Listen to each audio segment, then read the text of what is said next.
Welcome to The Fight with Teddy Atlas. I'm Ken Rideout, joined as always by the voice of all combat sports, the legend Teddy Atlas. Teddy, how you doing? Good. Pretty good.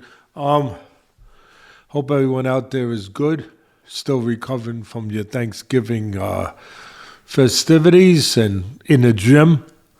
Working off your Thanksgiving festivities. Getting ready, putting up the Christmas trees, getting ready for the next holiday.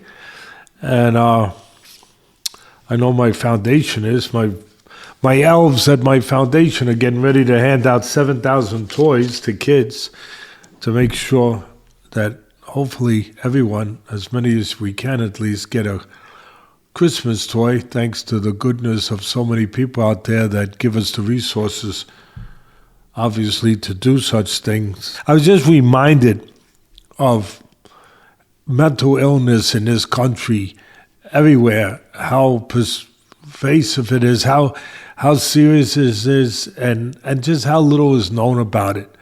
You know, I was asked to MC this event for NAMI. It's a national organization for mental illness, and I was asked to MC it, and they honored a special guy, Maurice Bernard, from all the housewives. I know there's a lot of housewives listening right now, and I know that.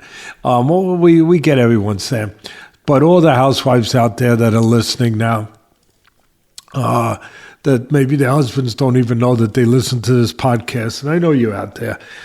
They knew Maurice Bernard as a character from, I forget his character name, but from the soap opera All My Children.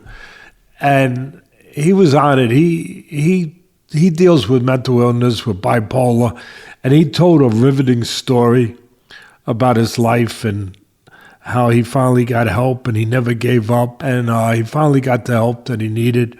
He's had obviously a very successful, good life, but that it's always there. It's always something that he has to be aware of, he has to deal with. Just a special guy to share, not to be afraid to share with so many people his journey, his difficulties, where it can give hope to others, and promise to others that there is a light at the end of the tunnel. And I just, after doing that event and just thinking again about, we know a lot about so many things in the medical world, and we're learning more and more, and hopefully someday we can obviously have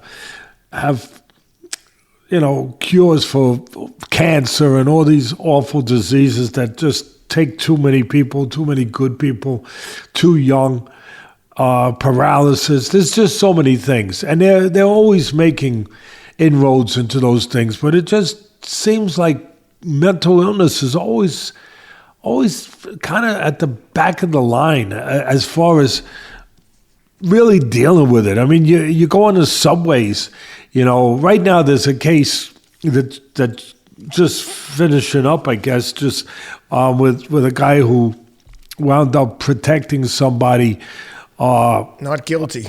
Acquitted on all charges. Yeah, and I'm not going to go into it about the pros and cons of this, the legalities. Forget all that. I'm not even going into that.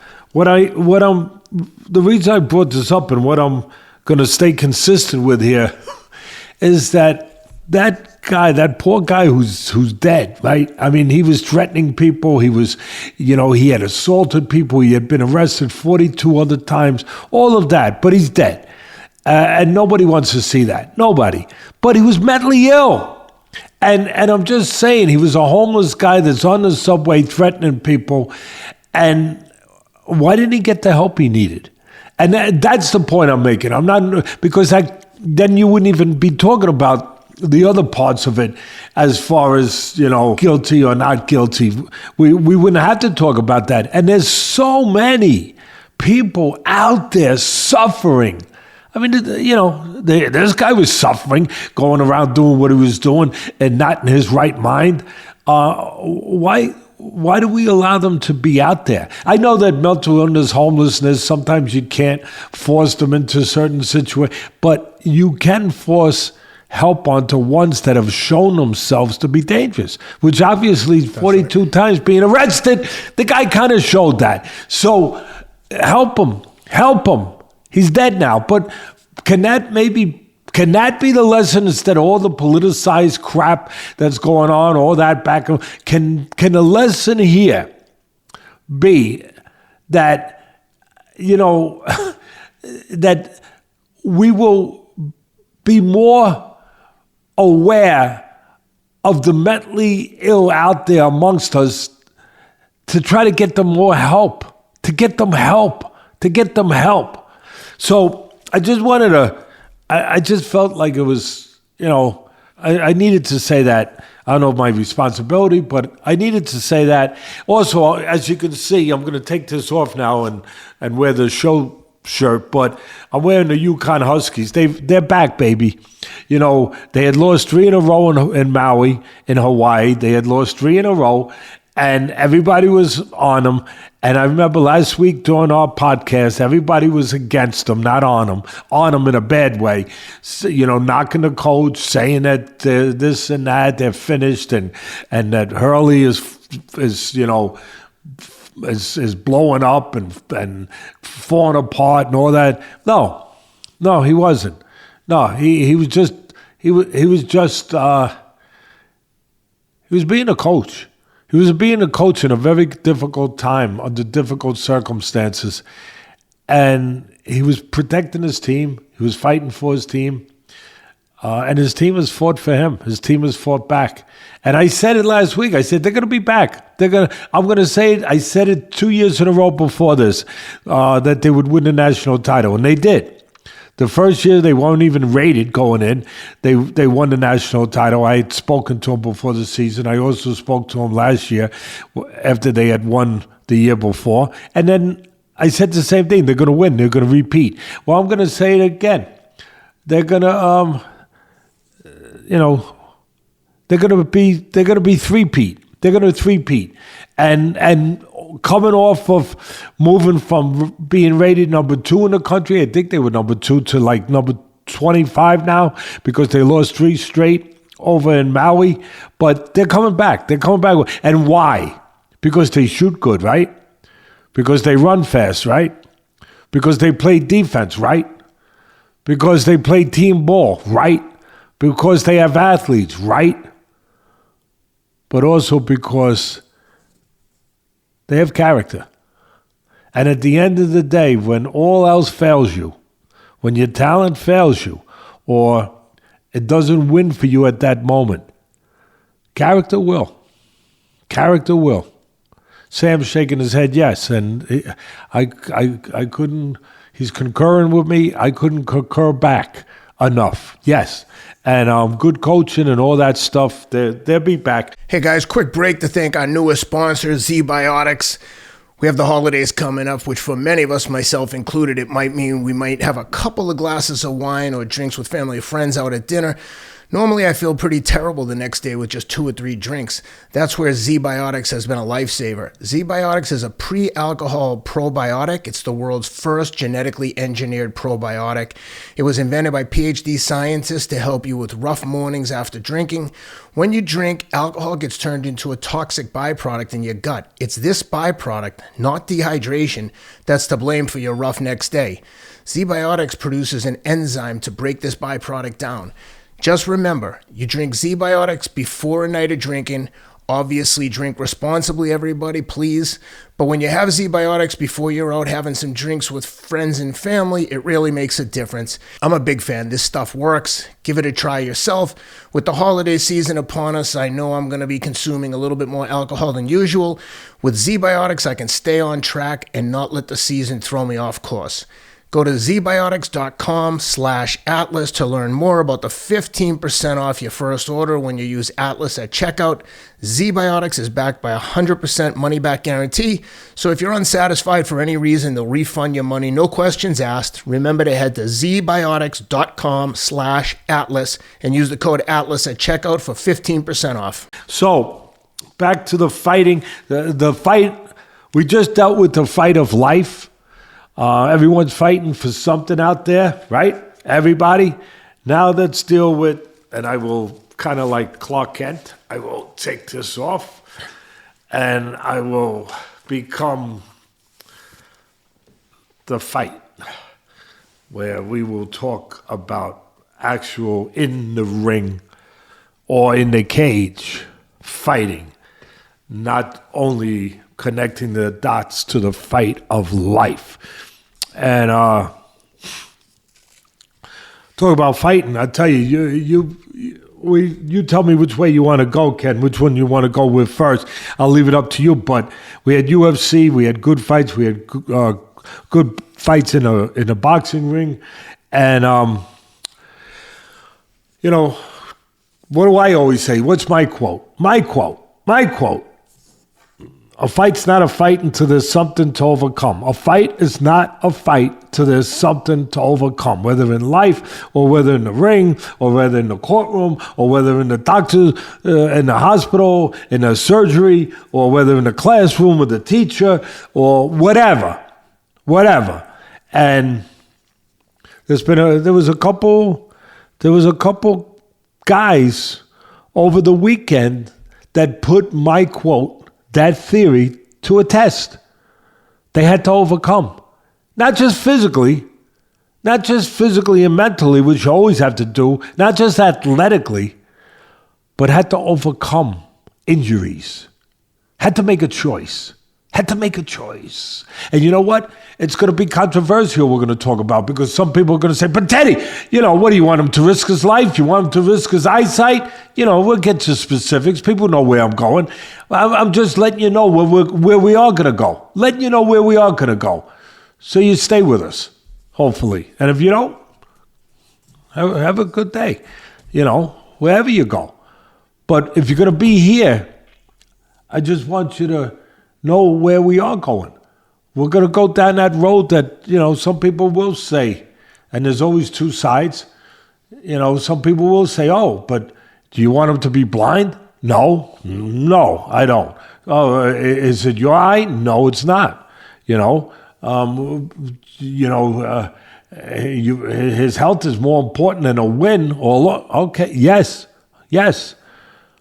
But again, it can be as controversial as you want, but it's as real as it is, too. That there are some people that just make a choice to find a way. Well, actually, let's jump right into that one. Rafael Espinoza in with Ramirez, a rematch from a fight last December. And Ramirez suffers another setback. He lost the first one by decision to Espinoza, and the fight was going okay. I thought that Espinoza was getting him pretty good, and in the sixth round, Ramirez gets hit with a seemingly inconsequential punch, to I think it was his left eye, and as soon as he got the punch in his eye, he just put his hand up and retired from the fight and threw in the towel for himself. Dying to hear what you think on this one. Yeah, okay, here it is. Here's some of it, all of it. Here it is. First of all, it was his right eye, not his left eye, I believe. But anyway, either way, it was an eye. It was swollen. You could see that. He had gotten hit or maybe hit an elbow earlier. Well, I'm not 100% sure if that was verified, but they were trying to verify it. I don't know what the unofficial scorekeeper at ESPN was watching. Maybe I'm wrong. Maybe they're not wrong. Maybe he's not wrong. But for me, they had Ramirez winning. I didn't. I don't know. Ramirez did some good counterpunching, landed some nice left-hand counters, real smart, made him miss, made him pay. You were right, by the way. He did suffer. It was the right eye, and allegedly it's a bilateral fracture in his right orbital bone. Again, I thought Espinoza was taking control of the fight, breaking down Ramirez. That's what I thought. But anyway, I did too. In this fight, it was a rematch. I thought that Espinoza picked up where he left off. I thought if the first fight had been 30 seconds longer, Espinoza stops Ramirez. And let me also say this.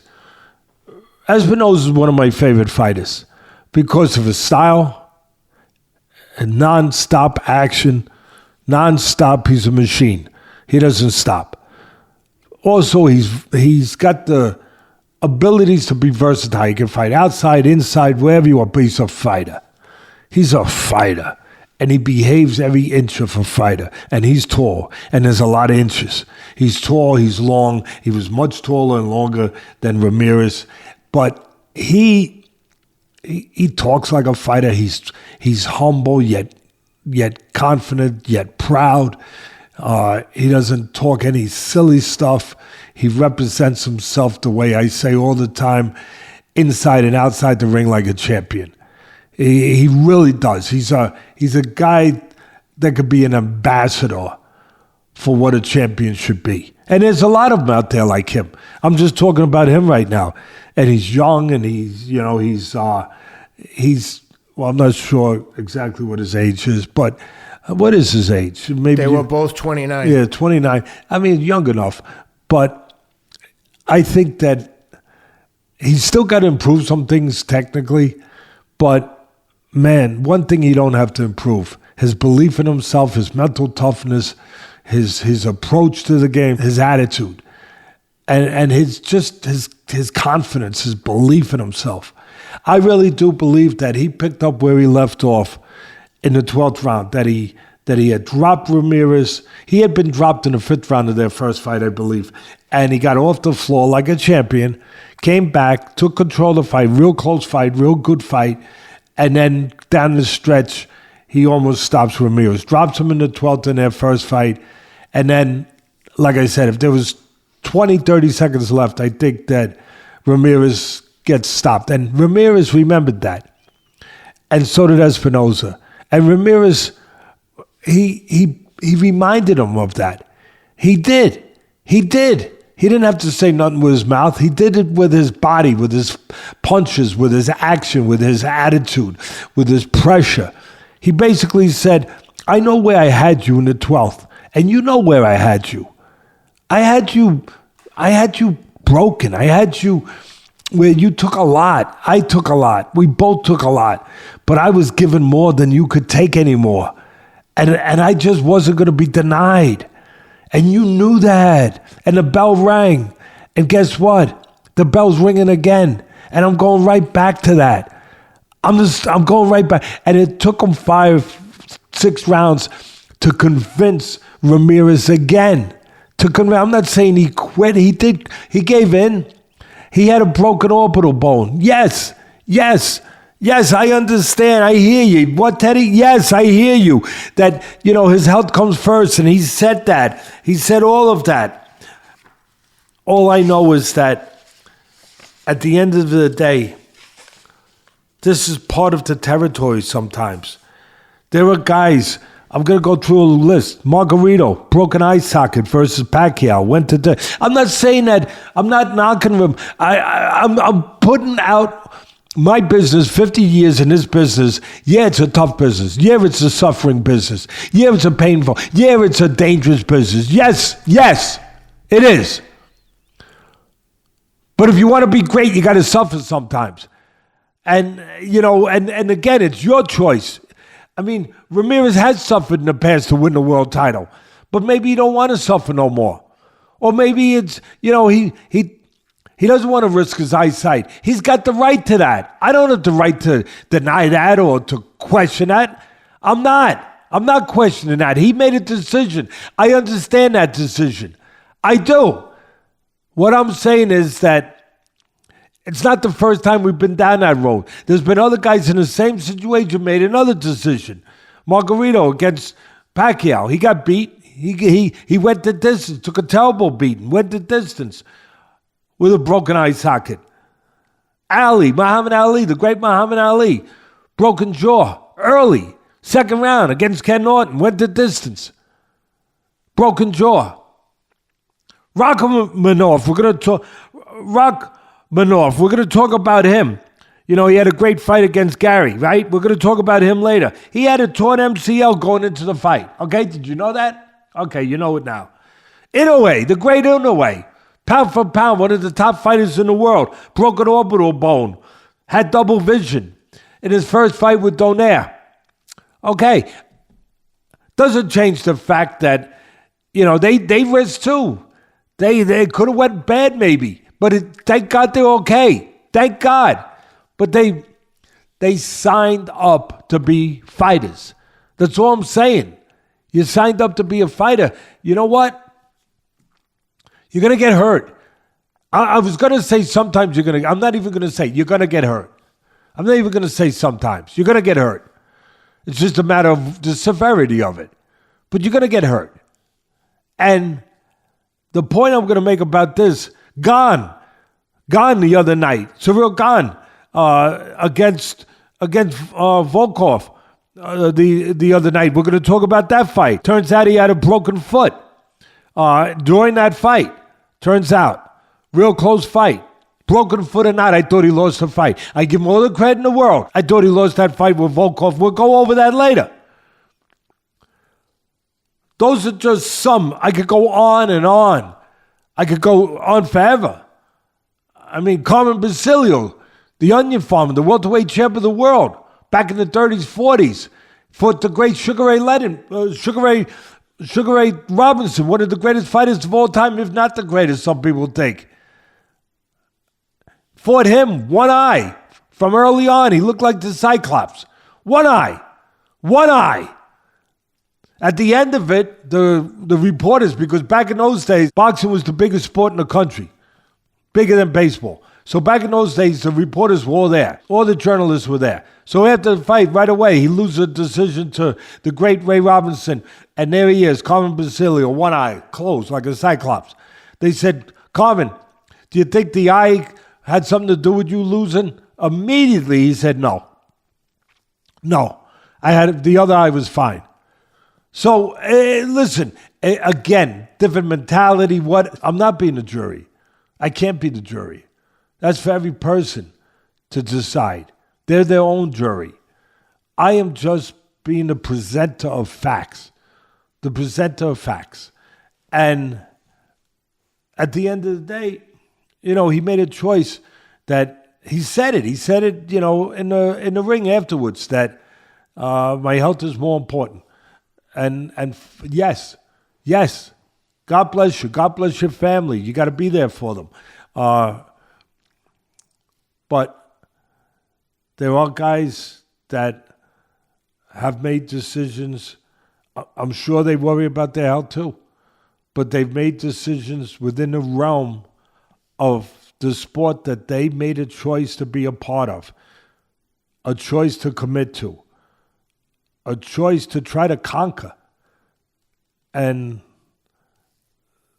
they went on with these. So again, it's when people, you know, they want to say, well, Teddy, you know, the guy, it's not fair to say quit because he had an. Well, he did give in. And again, he had a legitimate reason. But there's other people too that have those same legitimate reasons. They don't. There was the great Harry Greb, one of the greatest middleweight champs of all time. He had 300 fights, okay? Back in the 20s and 30s. Here's a guy that fought, they figure, the best they can figure, he fought 100 fights with one eye. Now, I'm not saying anyone should fight one fight with one eye. Back in those days, during those fights, he got a detached retina. They didn't know how to deal with detached retinas back in those days the way they do today. And he fought with one eye 100 fights. And he's one of the greatest middleweight champions of all time, the Pittsburgh Windmill. Why am I bringing him up? I'm bringing him up because 100 years later, I'm still mentioning his name. Do you think, Ken, I'm going to ask you, Ken, do you think I'd be mentioning his name and his name would still be out there 100 years later if he hadn't fought through what he fought through? I'm not saying he did the right thing. I'm not saying he did. All I'm saying is, if he did not go and be the fighter he was by fighting 100 fights with one eye, do you think his name would still be on anyone's lips 100 years later? Do you? Yep, no, good point. Extraordinary people do extraordinary things. So all I'm saying is, if you want greatness, you got to suffer sometimes.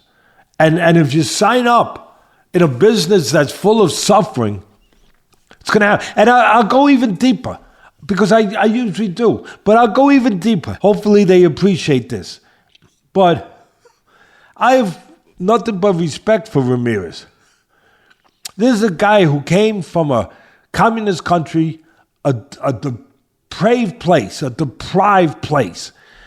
and God knows what he went through to get here, to come here and become a champ. Lost his first pro fight. That's a setback. That would crush a lot of people. He didn't let it crush him.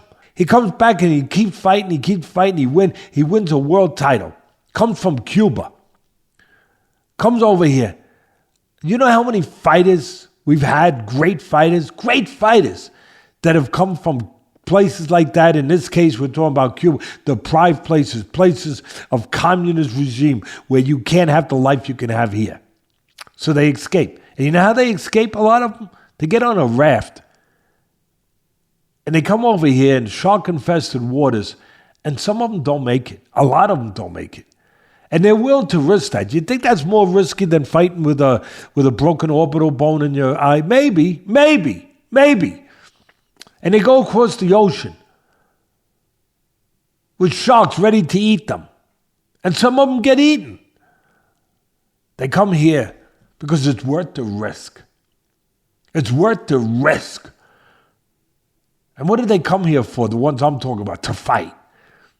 They come here to fight, to make a living for their family, to make a life for their family, to have the life they couldn't have over there. They come here to make a difference, to be able to be something that they always wanted to be but couldn't be in that country. And they take the risk to do that. I'm thinking that a guy like Ramirez, I'd never call him he gave in the fight, yeah. I have to say what I have to say, but I never call him a quitter. He made a choice. And I'll say this, and this is all presumptuous on my part, and I shouldn't be presumptuous. You shouldn't presume anything. Because when you assume something, you make a you-know-what out of you-know-who. But I will go out there a little bit, and I will say that maybe there was a day, and there was a day, I'm sure, that he probably would not have said no mas. Because that's basically what this is being compared to. Duran, the great Duran, the great Duran. They're comparing it to no mas. They're saying that with Sugar Ray Leonard in their second fight. So, let it go. I go further than most people, but I promised when I started this show years ago, I'd go further. I would try to go further. I would try to do the CAT scan of things if I could, and use my experience the best I could to explain things. And what I'm doing now is saying, I am going to assume that maybe there was a time that we go back when he was willing to risk, and he did risk everything to come to this country, where he would have continued with a swollen eye, with double vision, with a broken orbital bone. I will say that. But not now. Not the other night. Sometimes things change. Sometimes, that wolf at the door is not there no more. What wolf, Teddy? The wolf at the door that just tells you, howls to you that you have to go on, that you have to still be hungry, that you still got to find a way, that coldness, that lack, that hunger, that your stomach growling because you didn't eat because of the country you came from. Because you didn't have money, you didn't have the ability, you couldn't have heat when it was cold. All those things, that doesn't go far away from you. It's still with you. It's still there. And there's some people when When the moment comes, when the devil knocks at the door, they're still going to make that choice. No, I go on. Even if they've already gotten to a point where they've made it. No, I go on. Because in their mind, that wolf is never far from the door. In their mind, they always hear it. They always hear it. Oh, they always hear it. They always hear it. Even though it's been gone for years, they still hear it. They can't help but hear it. It echoes in their mind, in their hearts, in their soul. Maybe that got quiet for Ramirez. And God bless him. God bless him. But I know that there's certain guys that it doesn't get quiet for. That at the end of the day, they're going to conquer or get conquered.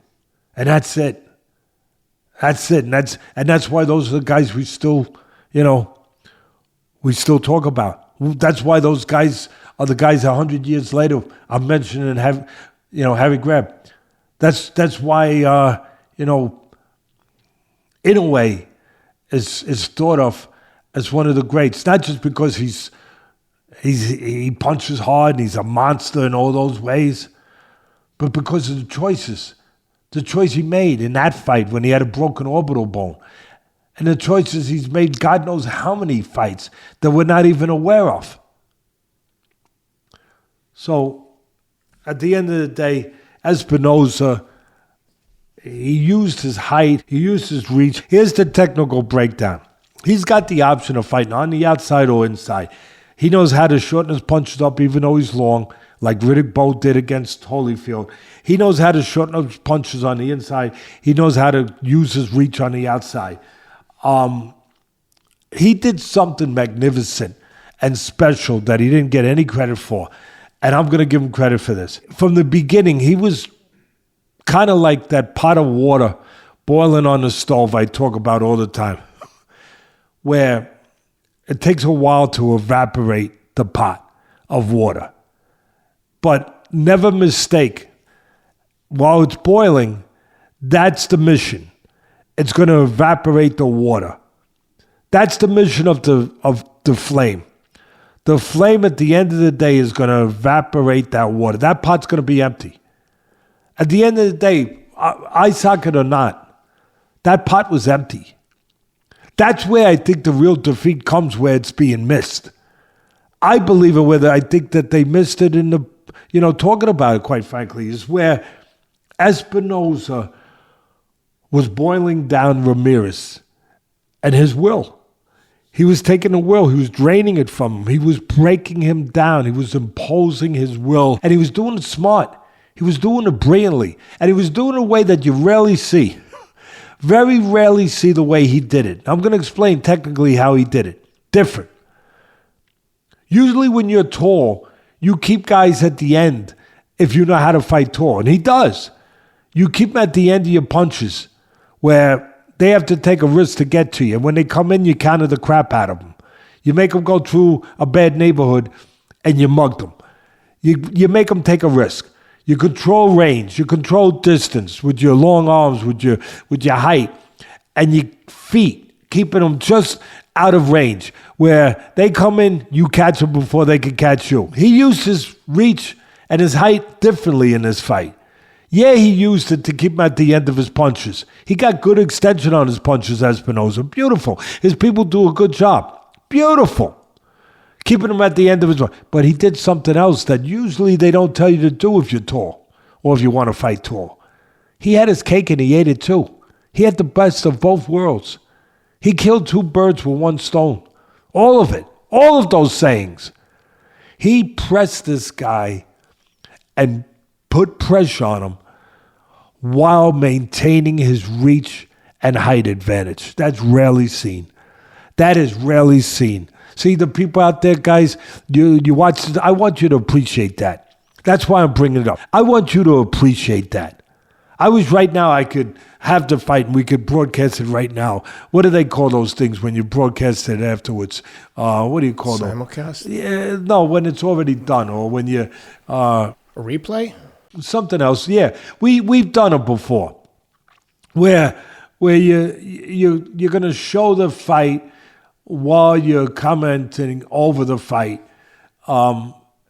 what's it called? Fight companion? Yeah, fight companion. I would love to do it on certain fights. And if I did it on this one, I would say, look how he's maintaining his reach, maintaining his edge of range, while pressing a guy at the same time, like a shorter guy would do. Pressing him and draining him, boiling him down. He was doing two things in one and still keeping an advantage of range. Keeping him at the end of his punches, but pressing forward, moving his feet forward, not backwards. As he backed him up, as he controlled him, and as he instilled his will on him. It was really magnificent. This guy Espinoza is special. Now look, he stands too tall. He throws the uppercut, gives up defense for offense, throws the uppercut by dropping his hand from too far away. Please correct that, Mr. Espinoza, and your great people with you. Correct that. Don't drop it from too far away where you could get counted. Don't do that. Don't always stand straight up. Get your chin a little lower. Get your head out of the center sometimes. But you are great. You know why you're great? Because you want to be great. Because you want to be great. That's what's made you great. And that's what's going to keep making you great as long as you want to be great.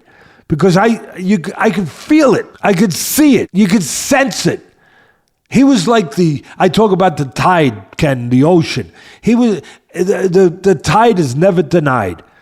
The ocean is never denied. It always gets to the shore. Nothing stops it. You might put a wall up, but sooner or later it's going to get through that wall.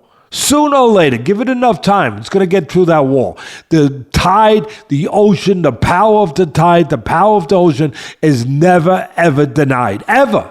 Ever.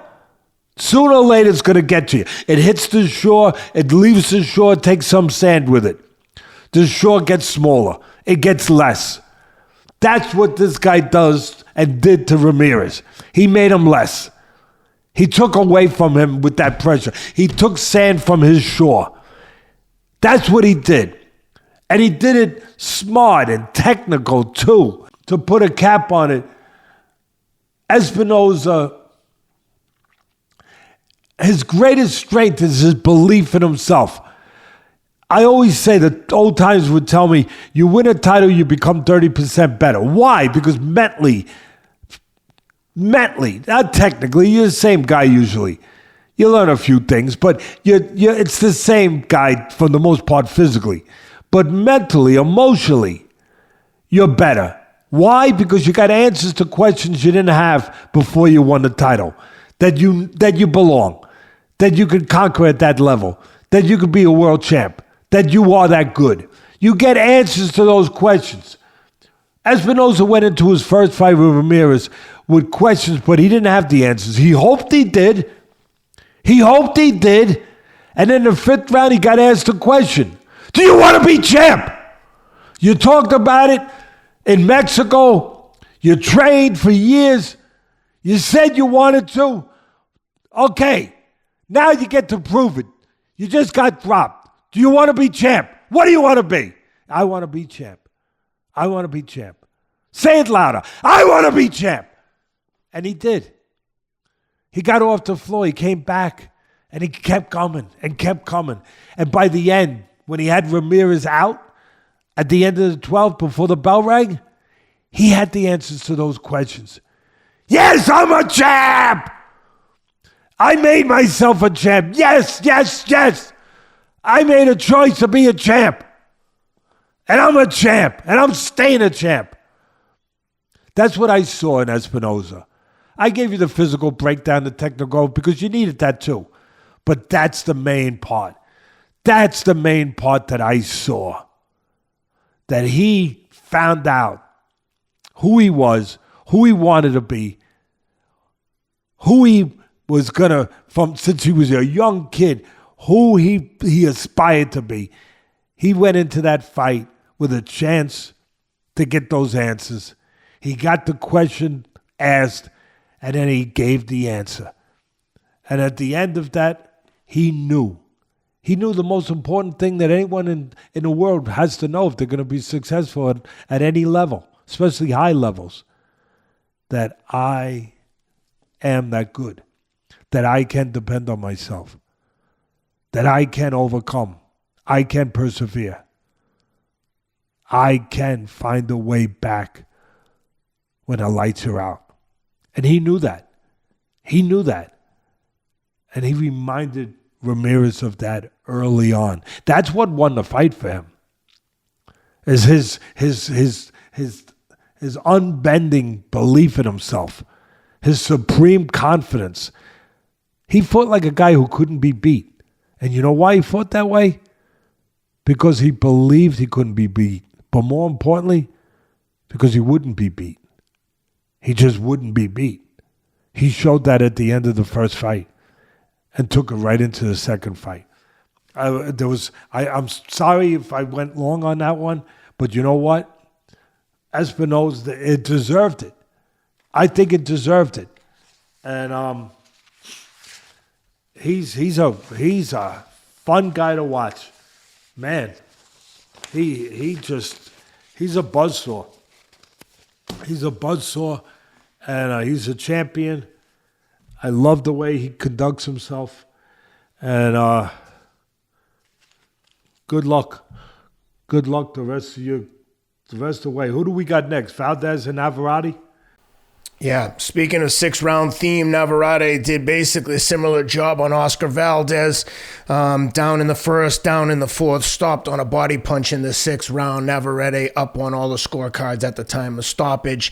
Really looked good, erased any doubt if there was any from the first round, the first fight they had a year ago where Navarrete won by decision. How'd you like this one? Listen, I think that Valdez is getting a little... He fought so hard. I want to give him his due. First of all, he got stopped in the 6th round.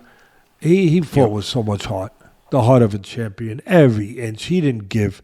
We were talking about Ramirez gave in at the end a little bit to the degree that he did. There was no give in. It got beaten out of him, but there was no give in. None. He made himself proud before this and made himself proud going out, because he behaved and fought like a champion all the way. It's just that this other guy was too much, wouldn't be denied. There's so much to this guy that's overlooked. You know, a lot of people, all they see is a guy that throws a lot of punches, a guy that's awkward, a guy that's unorthodox, a guy who's all over the place, out of position, off balance, everything. He's not. He is, but he's not. There's method to his madness. He looks like he's out of sync. He's all over. No. He puts you out of sync. He's got a rhythm. He's got a rhythm that's his own rhythm. It's just his own rhythm. It's not Mozart. I don't know what the hell. It's heavy metal maybe. I don't know what music he plays, what it is, but this is a guy that makes chaos look good. He makes chaos his friend. Awkwardness and an unorthodox approach, unpredictability, throwing punches from all angles. He makes a science out of it. Oh, he's not set, Teddy. He's in, he's out. Yeah, he's in, he's out. He's set. He's set in his own way. You try to come in, he punches, he counters. He's a good counterpuncher. Nobody gave him credit for that. He's a good counterpuncher. He's tall, he's long. He fights inside, he fights outside. Looks like he don't know who he is. He knows who he is. He's a guy who's going to beat you. He's going to outfight you.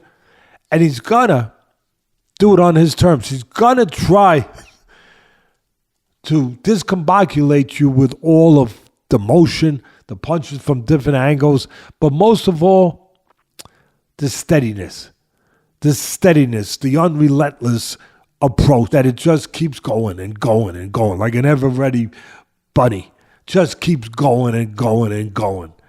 And I mean, if Valdez wasn't so tough, he would have got broken down mentally. He didn't get broken down mentally. He got broken down physically. Where, again, he didn't get credit for. He's a counterpuncher. He's on the outside. You coming in, he counters you.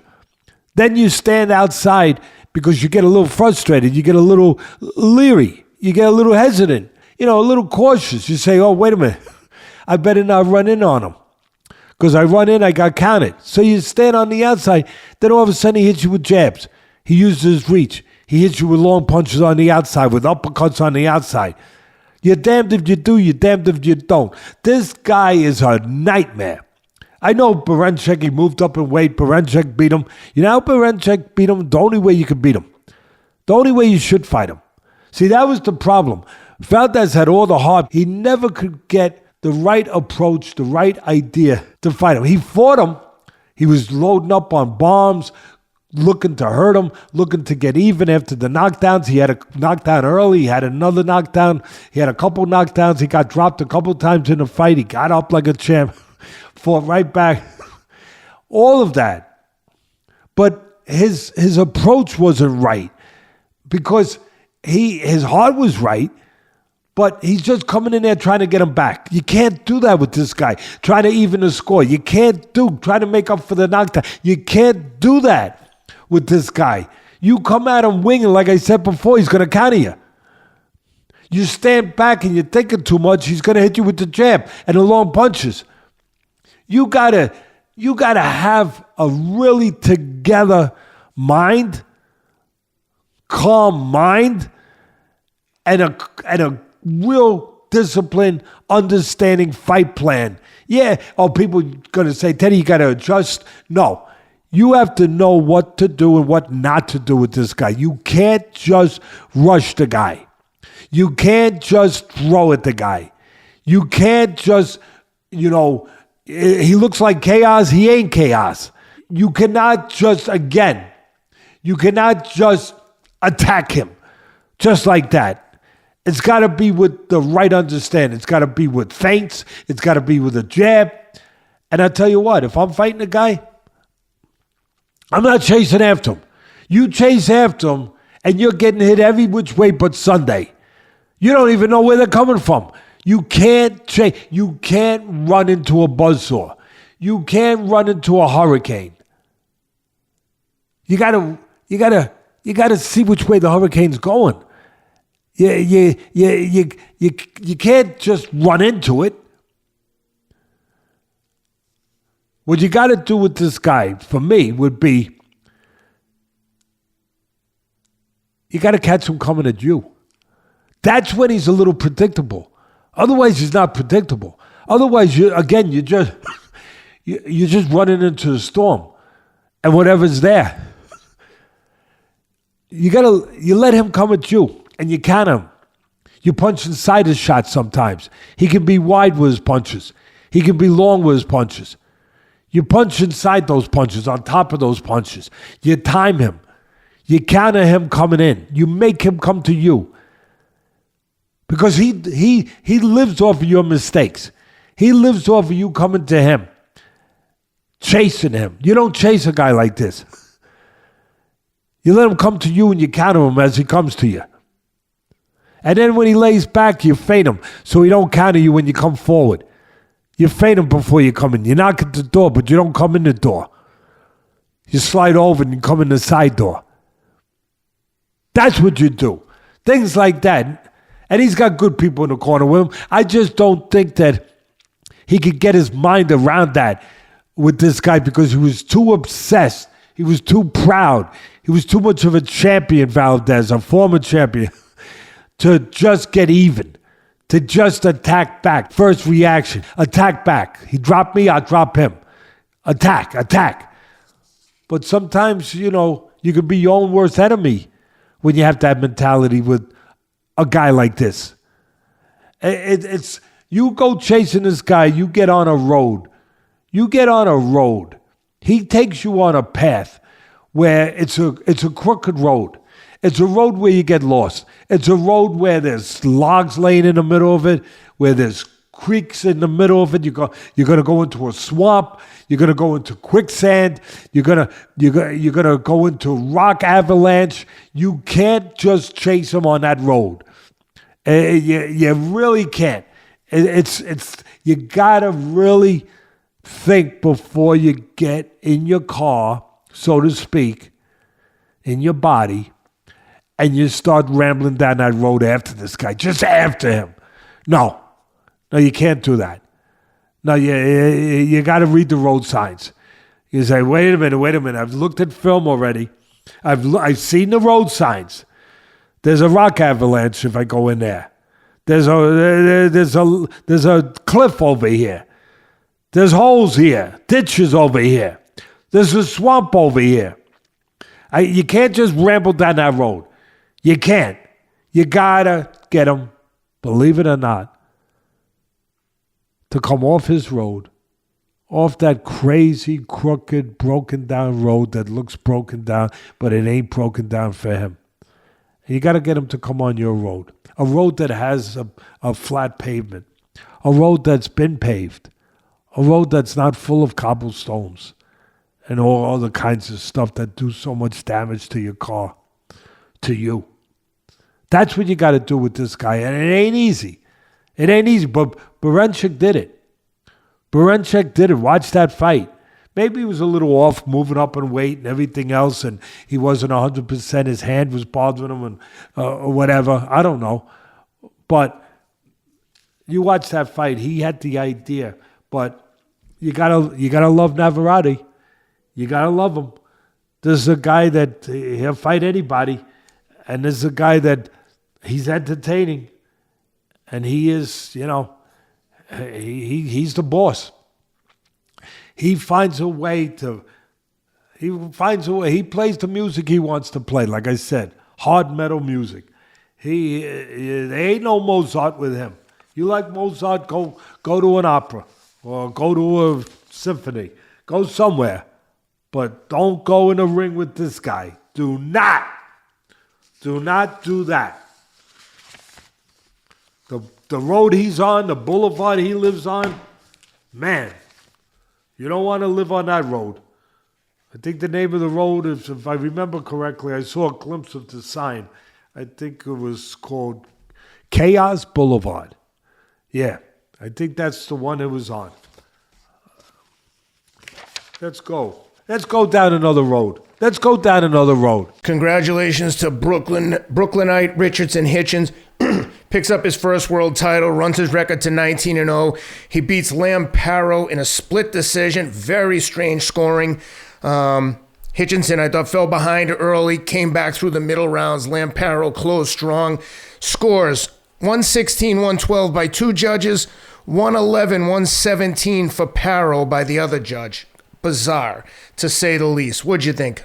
All right, first of all, start with this. Suspend, fire, investigate, whatever you want to call it, which boxing never does, by the way. And they better start doing it in some spots in UFC, MMA too. But anyway, and especially if they're going to use some former boxing judges over there, you better start to evaluate that and start to do something before you have a worse problem than you have already with bad decisions like boxing has, because they let it go too long. They let these judges stay. There's no repercussions for these judges. They really.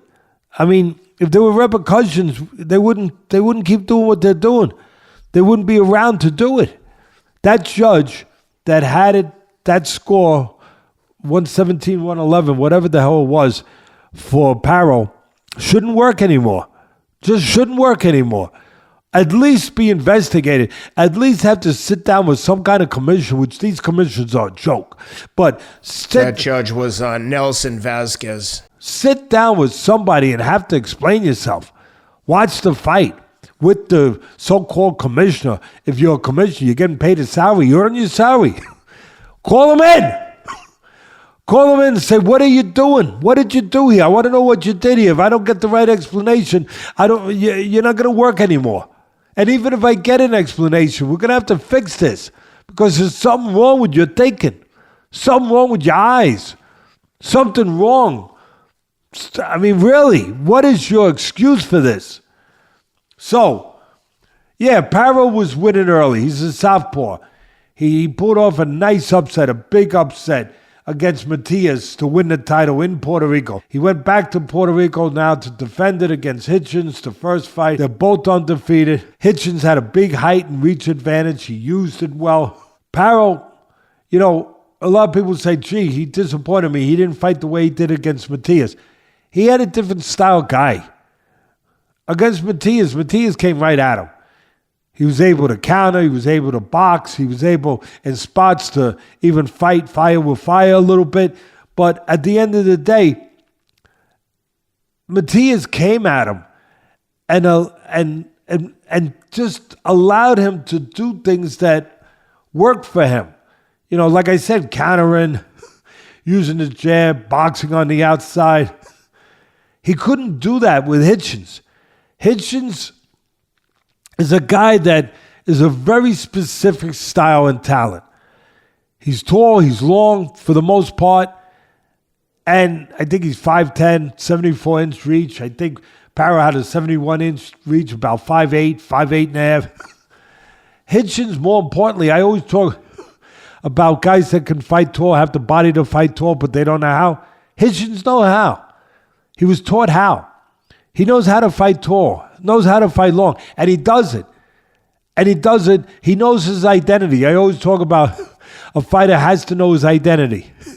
What is he? He can't be Joe Frazier 1 minute and then Ali the next. What is he? He's a boxer. He's a guy who's going to live on the outside, control the outside, use his jab to set the table, and then eat with right hands. Every once in a while, for the most part, he's very standard. You could even say predictable that way, but he's consistent. He fought a very consistent, disciplined fight once he got on track. Once he got himself together and got in rhythm, got on track, I think his corner did a good job at the end of the fourth. He was losing a fight after 4. Paro was controlling the fight, controlling the pace, pushing him back, using his jab to get in. Paro was the boss. And if Hitchins didn't start doing something after the 4th, he was going to have a big problem because he needed to change the momentum right then. He couldn't let it go any longer. And he did. His corner said, you got to start backing this guy up. You got to start. And he didn't really back him up, but he became the boss. You got to start moving your hands more. You got to start fighting more. And they were right. It was that simple. He was looking out the ring at Bolonga there in Puerto Rico. That I wasn't crazy about. Nothing to do with Bolonga. I wasn't crazy about it because you got to listen to your trainer. He's the one. Bolonga wasn't in camp with you preparing you. Your trainer was. Your trainer was. I know that he's a guy that just fought Canelo and he's over there and you know him, you're friends with him, you're both from Brooklyn. I get it. I understand that. But respect your trainer and understand that that's the guy, that old saying, you're going to ride out with the horse you rode in on. That's the guy that you rode in on. That's the guy who got you there, helped get you there. That's him. That's the guy who was in corner with you, training you for months and months and years and months for this particular fight. That's the guy who was telling you the strategy. That's the guy who was yelling at you in the gym, hopefully, yelling at you when you needed to be yelled at and telling you what you had to hear and what you had to prepare you for mentally and physically and technically. That's the guy. And it was just, I thought it bothered me to see so many voices in the corner, him looking out the side of the ring to listen to a fighter, a good fighter, and a good friend, I assume, but he ain't your trainer. Again, he's not the guy that got you there. He's not the guy that you went to that ring that night having listened to for the last 2 months in camp. That's the guy in the corner that you listen to. That's the guy who put the work in. And that's the guy who you should be listening to now. And that's the guy at the end of the day, quite frankly, that told you better start doing something and got you back on track. So, yeah, after 4 rounds, he needed to do something. And he started doing something. He did what he does. He fought a very disciplined, very designed, very controlled fight. Hitchins is a cautious, smart, definitive style fighter. Again, he fights on the outside. He uses a nice jab to set up a nice right hand. He's a good counterpuncher. He doesn't throw a lot. He doesn't waste a lot either. What he throws is usually pretty accurate. He's a pretty accurate puncher, a pretty precise, concise puncher. Again, he could maybe be out-hustled sometimes, but it's hard to out-hustle him when he's controlling range because he's not letting you do anything. You come in 6 inches, he goes back 10. And he's using his jab. He's keeping that range where he's got that edge, where he can always have that reach advantage by moving his feet just the right way at the right time. Where, again, he keeps you outside just enough where you got to take chances to get in. And he can score from that distance where you can't. He does it very well. When he's doing it, when he's on, he's very good. Paro should have used the jab more, because the one thing you got to do, I don't understand these trainers sometimes. I don't know. I'm not knocking Paro's trainer. I don't know who he is. But you got to know your guy's strengths. You got to know his weaknesses. You have to. You got to know that to beat Hitchins, you got to take his jab away. If he's allowed to jab all night, you're losing. You're losing. So you got to take his jab away. You got to nullify his jab with your jab, or with counter punches over his jab. Hard for Paro because he's a southpaw. Usually you counter with the right hand, but his right hand is the lead hand as a southpaw using the jab. So you'd have to counter with something else, with the right hook. It's a little harder. It's a little hard, but there's other things you can do. That's not available because you're a southpaw. Orthodox fighters can counter with the right hand with a orthodox guy throwing the jab. You can time his jab sometimes with the right hand if you can get close enough. But you definitely gotta use your jab. You gotta stop him from dominating you with his jab. Doesn't mean you have to out jab him, but you gotta keep him honest. You can't let him just run roughshod over you with the jab. And that's what Hitchins does if you let him. Credit to Hitchins again. He was disciplined. He stayed with his game. He stayed with his identity. He knew what it was. He stepped it up when he had to. He started moving his hands more. I think, early on he was nervous. Everyone is. If you're not, there's something wrong with you. I think early on, it's his first title shot. I think he went in there confident and ready, but there were doubts in his head. He didn't have the answers yet. I think he gained confidence as the fight went on. And you could see that. By the end of the fight, he was ready to be a champion. By the end of the fight, he did feel like a champion. He was hoping he would feel like that when he got in the ring, but he didn't feel that way yet. He was hoping at the end of the night he would feel that way. And at the end of the night, he wound up feeling that way because he wound up stepping it up and doing what a champion has to do. Take charge. Behave like a champion. Not just fight like one, but act like one. Think like one. Say you're a champion. And then go and do it. And at the end of the day, he's going to get better from this. Because he didn't have the answers going in. There were questions. And he got those questions answered. The only way you can get them answered, through experience. Only way.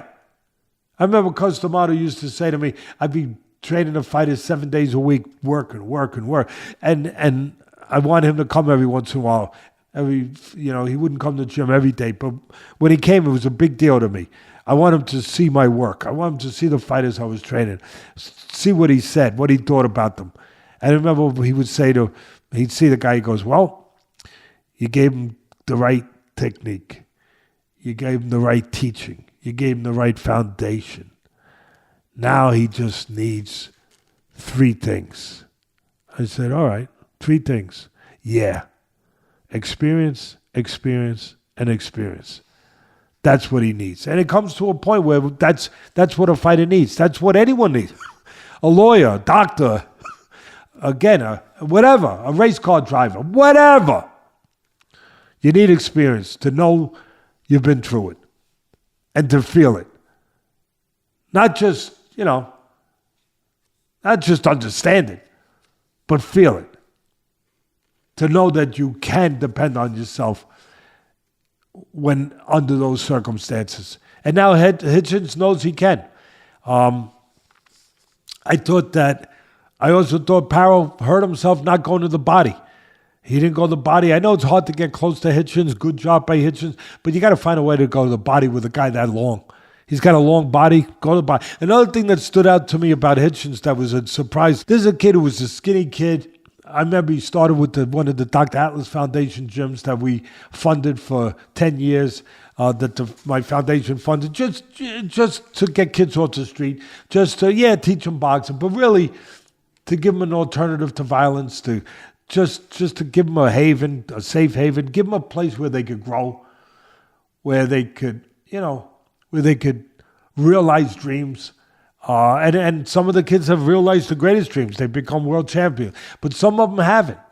But I tell you, for the 10 years that my foundation funded those gyms, I have nothing to regret for every cent that the foundation put in to those gyms, because it did its job. It gave kids a chance to get to a place they needed to get to, and to learn what they needed to learn, to form what they needed to form as people. Yeah, as fighters, but as young men and young women. And the greatest success of the gyms that my foundation, some of them we built. We actually built 2 of them. The other one was closed down. The PAL had pulled their funding. And the cop that ran it before that had come to me and asked me if I would reopen it by funding it. And then, of course, we wound up funding and building other gyms with the help of Mike Cusick, councilman on Staten Island, and all the good people that support the foundation to give us the ability to do that. It's not me. It's people you're never going to know that give us the ability to do that are good people that care about others. But the best thing that the gyms did, that I never, like I said, I'll always be glad I did it, and we did it. The best thing is that we helped some kids that never went on to become champs. Yeah, there's been Olympic champs from there. There's been Golden Glove champs, national champs, world champs. But to me, the greatest thing, Ken, the greatest success and champions out of that gym was like a girl I'm thinking of right now that was living in a car with her mom in Brooklyn. And she got into the gym. We also, I created 3 rules when the foundation took funding of the gym, where you had to have a report card to get in free, no charge, but bring a report card. I want you in school. You had to pull your pants up, no sagging. Respect yourself and respect others. No sagging, that's all. And the third one was, we wound up paying. The foundation hired a certified teacher, put a few computers we got donated by John Lee. You know John Lee. Rob knows John Lee. His son Mike fought for a world title from Notre Dame. Super good guys. Went to Notre Dame, University of Notre Dame, one of the greatest, educational institutes in the world. Graduated there and then went on to fight for a world title. John Lee donated like 3 or 4 or 5 computers. That's how we got started. And we put the computers in a room, hired a certified teacher. And the third rule was that you had to go into the computer rooms at least one day a week to see where you're at in school, to see if you needed help, in the classroom. Well, this girl was living in a car with her mom, and she obviously was out of school, young girl. And she came into the gyms, lost weight, got into the program, got confidence from the program, and got help in the tutoring. She's in the United States Navy now. To me, that's a champion. I mean, they're all champs. Don't get me wrong. Hitchins is a champ. But to me, wow, that was worth every cent that the foundation put into forming these gyms that still exist, that is still thriving, still helping kids.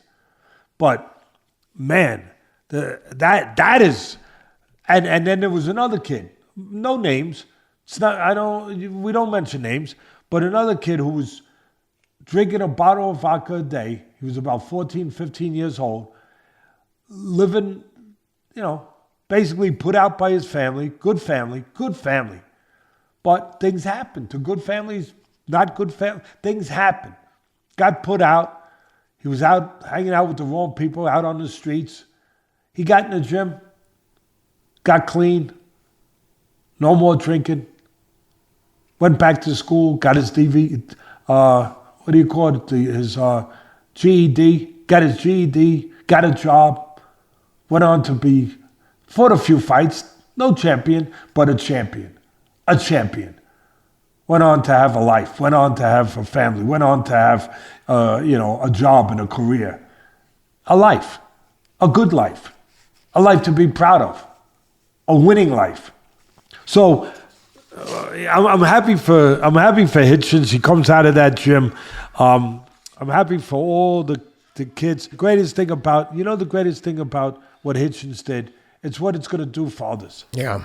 That it's going to inspire others to say, hey, maybe I could do that. And even if they don't, even if they don't become a champion, but they change their life. They change the trajectory of their life that might not be in a good trajectory right now.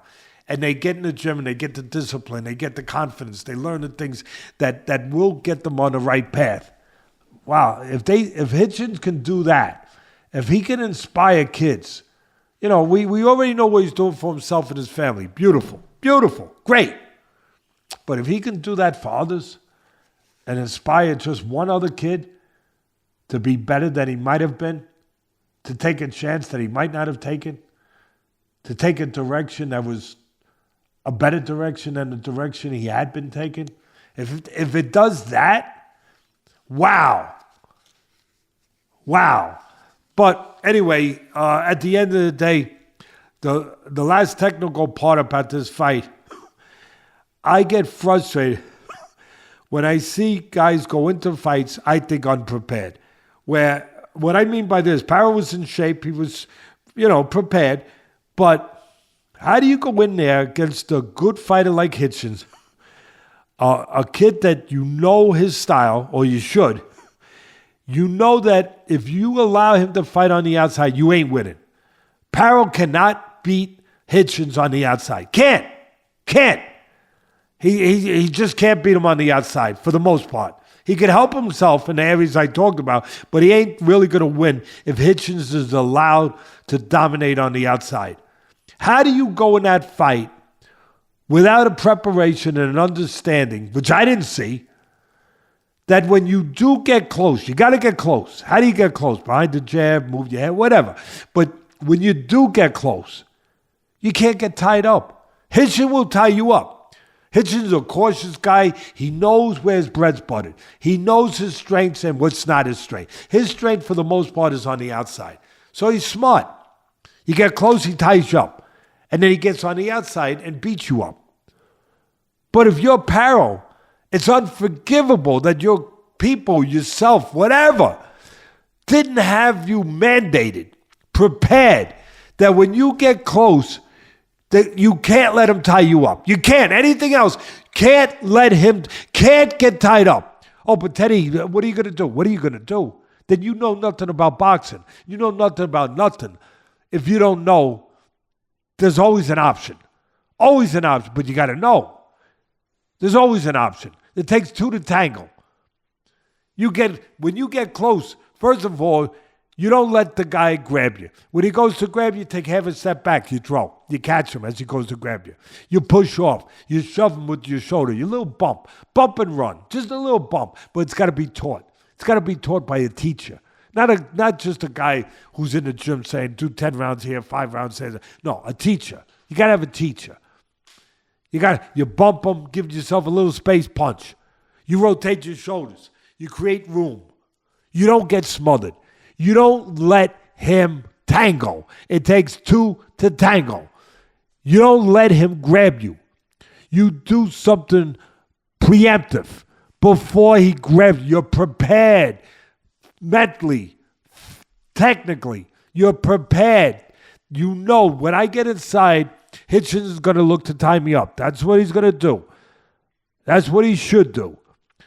I got to be ready to do what I got to do, because if I don't find a way to win on the inside and punch on the inside, I can't win the fight, because we've already basically, agreed. You can't beat him on the outside. So you have to beat him on the inside, and then hold your own on the outside. Nullify him a little bit on the outside with feints, with jabs, different things, counters. But you got to be able to. He's going to win on the outside. You got to win on the inside. But how are you going to win on the inside if you let him tie you up or if you smother yourself? So to me, when I watch these fights, I get frustrated, people, because I can't help it. You're a teacher your whole life. You're a teacher. You're a trainer since you're 19, 20 years old, training fighters. You know what?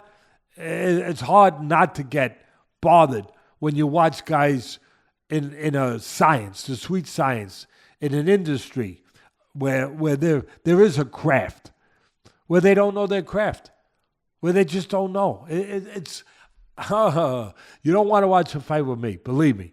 You really don't, because you know, I mean, I'm not like Elvis Presley where I'm shooting TVs. I'm not saying I'm doing that. You know, Sam? I'm not saying I'm doing that. But sometimes I want to throw something through the TV.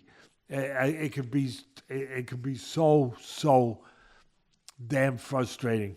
So I take it out on you guys, and I just tell you about it instead. You know, that's what you do. That's what that's what a psychiatrist would tell you. Psychiatrist would say, take out these things somewhere else. So I let them out here, right here, for you guys to deal with it. Anyway, congratulations to Hitchins. Came there prepared, came there with a good fight plan, and he came there to become a champ. He learned and grew during the fight. He gained confidence during the fight. He listened to his corner. He stepped it up, and he got the job done. Teddy, great show from the UFC again. Hey, Ken. Ken. Start with Surreal Gane. Yeah. Before we go, I want to do one thing. I want to put up, because I know the people love when I do this, so I want to put up the scorecard just to bring home, if we haven't brought it home enough, how bad that one score was. This is my scorecard from the Hitchins fight. You got it, Sam? You got it, Rob? Oh, yeah, you got it. Okay, yeah, he got it. So that's my card from the Hitchins Paro fight, and I just don't know how the hell. Like I use a Customato quote. You know, I never steal people's quotes, by the way. I got my originals, they're mine, and then when it's someone else's, I say it. I make sure that I give people credit for their original thoughts. I wish everybody would do that. Here, Cuss would always say, when he would see these bad scores, he'd say, Teddy, it can only be one of two things. It could either be incompetence or corruption. And then he would say, and you know what? Nobody could be that incompetent. So I leave it to you guys. But how the hell? You saw my scorecard. I think it's a good scorecard. I really do. I had it 117, 111 Hitchins. Again, how does a judge get it the exact same score as me for Paro? I don't know. But you know what? It just brings up again the reason why I started the petition. It's still up there, Rob. Right, Rob? It's still up there. I hope it is. Yep. That people can sign the petition to get a national commission. You know, where we're going to bring a team of fighters to Congress to get a national boxing commission to try to right the wrongs for all of you fans, but more importantly, or as importantly, for the fighters, that they don't get robbed. Because, you know, Hitchins at the end of the day, he didn't get robbed. It went the right way. But there's so many guys that do get robbed. It don't go the right way. And they never get back to that moment. They never get back to that title fight. They never get back to having that chance to change their lives and their families' lives. They don't. They get robbed by some pencil pusher. Some pencil pusher that, for the most part, never freaking threw a punch in their life. Never took a punch in their life. You know, I don't know if they took any other risk in their life or not. I don't know if they, but they didn't get in the ring and understand what a fighter goes through, what a fighter is prepared to lose in order to gain a chance to change their life. And you're going to take that away from them? That's just, I don't think it should be allowable. And I'm trying not to allow it by trying to do something about it, not just only rant and rave about it, but actually do something with the National Commission. So that's all right. UFC, you had some, I'll tell you, you got that Pantoja. Wow, what a talented guy. Is that the guy we're going to start with? Man. All right, Teddy, before we get into the UFC, let me send everyone a quick reminder from our friends at Athletic Greens. Athletic Greens is the all-in-one green drink. It's an insurance policy against your body's health and immune system. athleticgreens.com/Atlas, and they'll send you 10 of these free travel packets with your first purchase. Athletic Greens is made from 75 whole food source ingredients, developed with a small army of doctors and nutritionists. It really is the one supplement that I never skip, and when you're exercising a lot, training a lot, traveling a lot, you definitely want to make sure you're getting all your vitamins, minerals, nutrients. Athletic Greens has me covered there. I love it. athleticgreens.com/Atlas to take advantage of the offer. 10 free travel packs with your first purchase. Let's jump right into it, Teddy. We'll start with the main event over at the UFC. No, you want to start with the main? Okay, then you have to. Oh, I thought that's what you said. No, I did. Pantoja. Pantoja. What a talented guy. Yeah, we'll jump right into it. Pantoja, he basically runs right through Kai Asakura, submits him in the second round. What'd you think? So talented, this kid. Yeah, like I said, he's so talented. It pops at you. And when I say pops at you, he's like popcorn. I was watching him. I made a note to myself. I said, this is like watching kettles of popcorn. You ever pop popcorn with your kids? Sam, you ever do it with your kids? You pop popcorn? You know how when it gets to a certain heat, you never know where it's going to pop. It's going to pop there. It's going to pop there. It's going to pop. It's just going to pop. It's going to pop out. The kettles are going to pop. Pop. I'm popping. Pop. Well, that's Pantoja to me. His talent is popping. It's explosive. It's quick. It just pops. It pops. Listen, Asakura, he's talented too.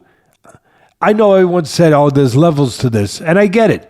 It's not my saying it. It's them saying it. I agree. There's levels to this. And Pantoja's at a different level than Asakura from coming over from Japan. I that was obvious.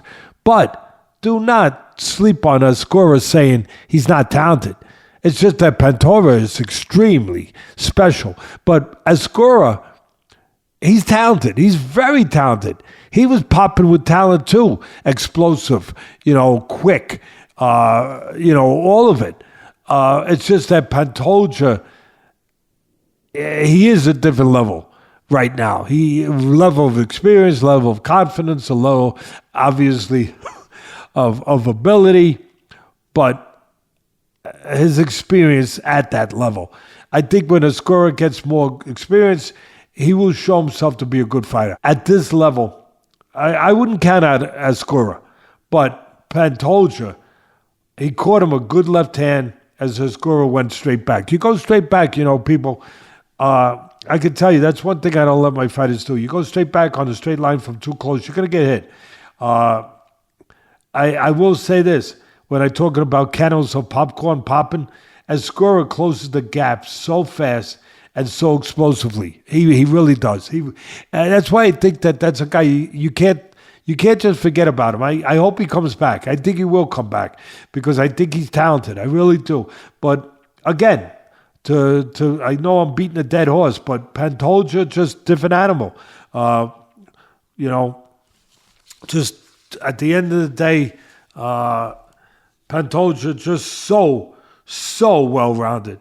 He won the first round with the cleaner damaging strikes. The second round, of course, that was it. Pantoja, showed how well-rounded he is.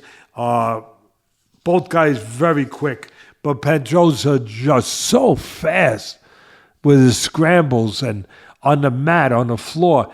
He's so good, but he's so smart. Incredible finish. Pantoja got him into a chokehold after taking him down, got the rear naked choke, squeezed him unconscious. You know, to the point I was making about this, Asakura deserves probably more credit than he's going to get after this devastating loss and an incredibly dominant victory by Pantoja, the special Pantoja. But one of the reasons I speak to the promise of Asakura is I saw the quickness, I saw the explosiveness, you know, I saw it during the short period that this fight was competitive in that first round. But he actually got choked out. He was unconscious. I mean, thank God the referees are good. They stay there, they check the arm, see if it's limp, and then they break it up. But to my point, Asakura did not submit. He got choked out, but he did not give. He did not give. He just, he got choked out, and he got finished in a real way.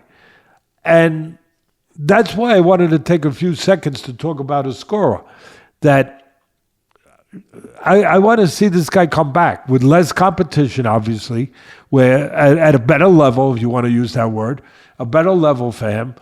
But I want to see him come back because he had the ability and the mental mindset that you want for a guy who can be a future player or a future champion. So I just wanted to give him that. Let's go on to the next one. Yep, the co-main was Shavkat Rakhmonov, and he beats Ian Machado Garry. Scores of basically 3-2 on all three scorecards. Very entertaining fight, high-level fighters. A little tentative at times as they were feeling each other out, but huge win for Shavkat. He goes to 19-0. Machado drops to 15-1. How'd you like that one? Probably the best fight of the main fights. I mean, real competitive, really good fight. Turns out that Rakhmonov went in injured. I think he went in with, I said it earlier, a torn MCL or a meniscus or something. But he went in. Yeah. I want to be accurate. Let me just see if I still have what he went in there with, because I know I made it. Torn ligaments in his knee for sure.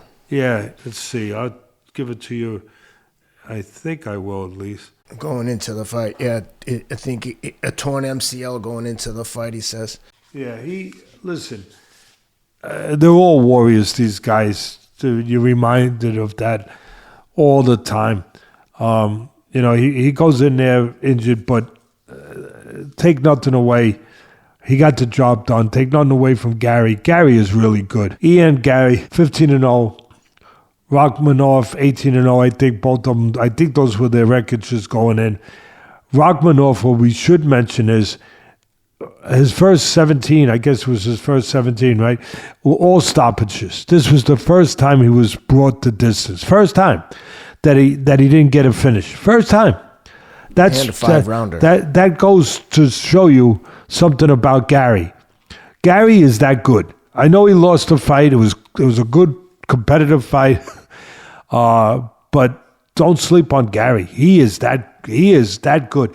It was a tough, very technical, precise fight.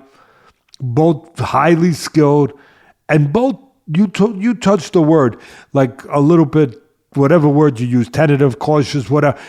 I think that it's true, but I think it was because they were both aware of each other's abilities, knowing that they couldn't make a mistake, that they were in there at a higher level than they maybe had been up to this point in their career. And Shavkat, I thought that he had the edge in striking. He did some good striking, landed some good right hands. He used the jab in spots really well. I think it was close in a lot of areas, but I think he separated himself with the striking a little bit. And of course, they're both tremendous chess masters on the floor. They're both great on the floor.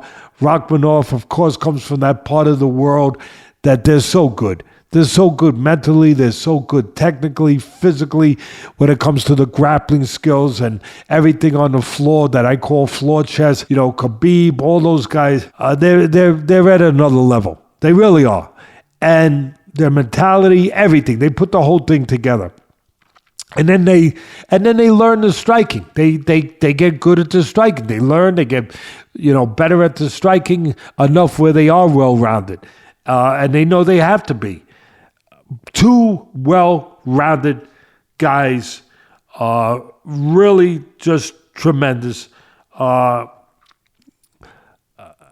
thought that Shavkat Rakhmonov was a little bit better both very good, extraordinary on the floor. Both had their moments on the floor.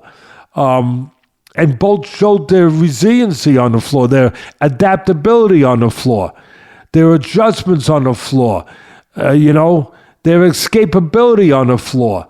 I mean, that's why it was such a highly contested fight, because they were both at those levels of ability, mentally and physically and technically.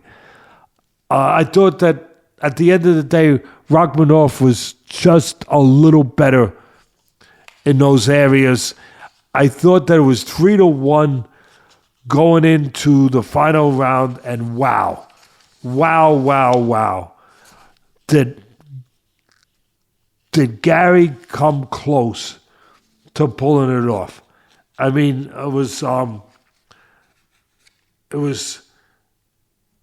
he was on the mat. I want to look at my notes. Garry won the last round, but he needed to finish. He won the last round, but he needed to finish. And both guys very skilled, like I said, very well-rounded. And I thought that when Shavkat was able to outmaneuver Garry when he had to on the mat, even though Garry is also incredible there also. Just an edge to Shavkat. Like I said, it was his first time going the distance. I think that I got a little confused for a second because I'm doing so many fights here. I was actually thinking of another fight. We'll get to it in a minute. That came close to a finish in the last round. That was not this one. But what Garry did do was finish the way you want to see a champion finish, or a guy who I think will probably have a chance to be a future champion, even though the competition in his business, in his game is so intense, is so severe. But I think Garry's that good. I think he's that good. And I think Rakhmonov is that special. But at the end of the day, I think Garry spoke to how good he is with that last round, being able to come back and win that last round. But like I said, it was too little too late at the end because he was already down 3-1. But anyway, really, really high level fight. And then you're gonna take us to Gane and Volkov. But I already touched it early, just to tease the people so they knew that I was on it. How could I not be on it? That you got to get better judges. But go ahead. You take us. Yeah, sure. Ciryl Gane gets a decision 29-28 on two of the scorecards, and Volkov 29-28. Very competitive fight back and forth, but I'm with you. I think most people in the arena, including Dana White, thought that Volkov did enough to win, but take it away. What'd you think? Yeah, look, Gane, they're both good strikers. Volkov has the edge on the floor, although Gane did good on the floor. They did, for me, the boxing primate, the boxing guy that I am, not ever trying to pretend to be understanding the the art of jiu-jitsu and the grappling and wrestling to the level that Chael Sonnen and, Anthony Smith and Dominic Cruz and, John Anik and Joe Rogan and DC and Paul Felding, all those great, great commentators that they understand. But the striking, I do. But I was surprised how good these guys handled themselves on the mat, and how good Gane handled himself on the mat. And again, Volkov had the edge there, but not so much. Not as much as maybe I thought. He's 36 years old. He's the more experienced guy. He was 38-10 going in. He's big. He's 6'7". Gane is big too, 6'4", but Volkov really big. Gane is a southpaw. He's 34 years old. He was 12-2 going in. This was a rematch, we must tell you that, from 2021, where Gane had won all 3 rounds. Now Gane is 2-0. I think it should be 1-1. I thought that the first round figured to be a striking contest going in. And Gane was moving on his leg. Volkov, all of a sudden, it's not a striking contest. He takes Gane to the ground. And where I think that all consensus is that Volkov's better on the floor, on the ground. Gane got back to his feet.